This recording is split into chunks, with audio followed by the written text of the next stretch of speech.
I must say I'm delighted to see that the Queen has been in Cambridge. I'm delighted that she also enjoyed meeting the Strictly Come Dancing star, Johannes Radebe, and his Love Island partner. Like the Queen, I have not watched Love Island. Unlike Queen Camilla, I do not watch Strictly Come Dancing, but like her, I adore tap dancing. And I have every intention of becoming better and taking tap dancing lessons like her when I can. Fascinating rhythm. Oh, won't you stop picking on me? That's the line, I think, from in the Gershwin song. I'm not sure why the O is there. It makes it harder to structure the lyric. But I think it's there because the lyrics are very precise in Gershwin. It's about reproducing this specific sprung beat.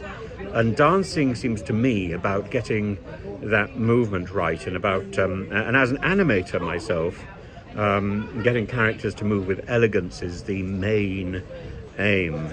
It's also central to any analysis of poetry.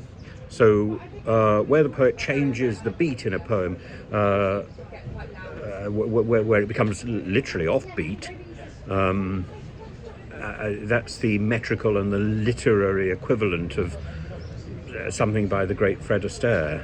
Astaire, I don't know whether I've got excited about Astaire on YouTube before, but I will. Astaire made everything look so easy. He made it elegant, he made it exciting, and I think that elegant, exciting ease is a pretty good analysis, for example, of Tennyson's Charge of the Light Brigade, which I was looking at this morning with a student, or even the sneaky trochees stuffed into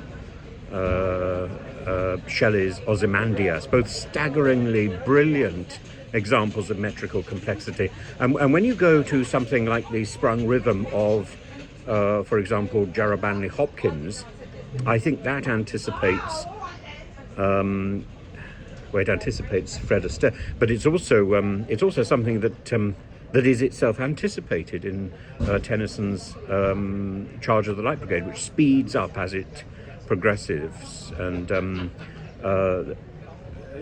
then you're in the realm of royal weddings dancing on the ceiling in 1951. On that film, if you check it out, there are 3 different shots in that particular sequence of the dance, and of course there was a revolving drum to give the illusion of defying gravity, because you really can't. And the effort, the effortlessness of Fred Astaire, that illusion of effortlessness is the whole idea. It's the charm of intense rehearsal which guarantees the performance of total ease. And Lionel Richie did the same thing in a 1986 music video, and it would be possible, of course, also to check out other great tap dance wizards. Like, have you seen the amazing clip in a film called Orchestra Wives? It's on the internet in places, of the Nicholas brothers, Fayed and Harold, dancing, and the beauty of tap is that on the one hand you've got that rhythmical noise, you've got that noise of the tap, and on the other hand the rhythm of the shoes and the sound that they make, and on the other hand there's the line of the dancer's body, their own expressions as they interpret that dance. In fact, the Nicholas brothers are fairly unique in Hollywood insofar as they actually dance with their own tap shoes on, and what you hear is the real tapping,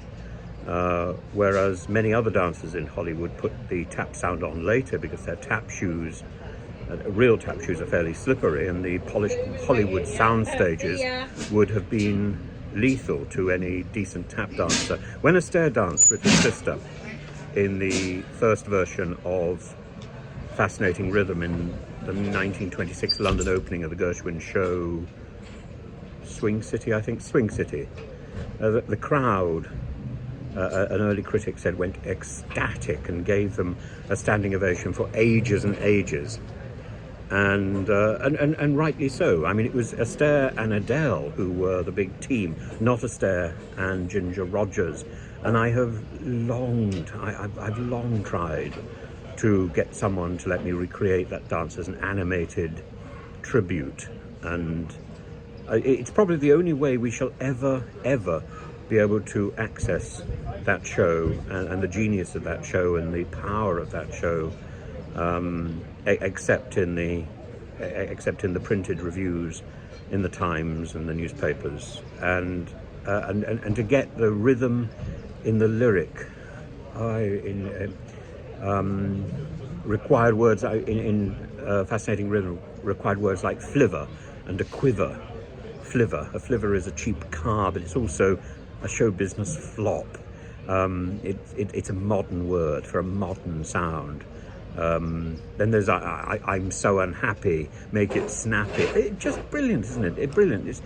It's worth listening also for the pitter-pat line in the verse as well, which takes the Gershwins all the way back, in fact, to Gilbert and Sullivan and the patter song. And one good reason for opening in the West End, as they did, and not on Broadway, I suppose, would be the cost.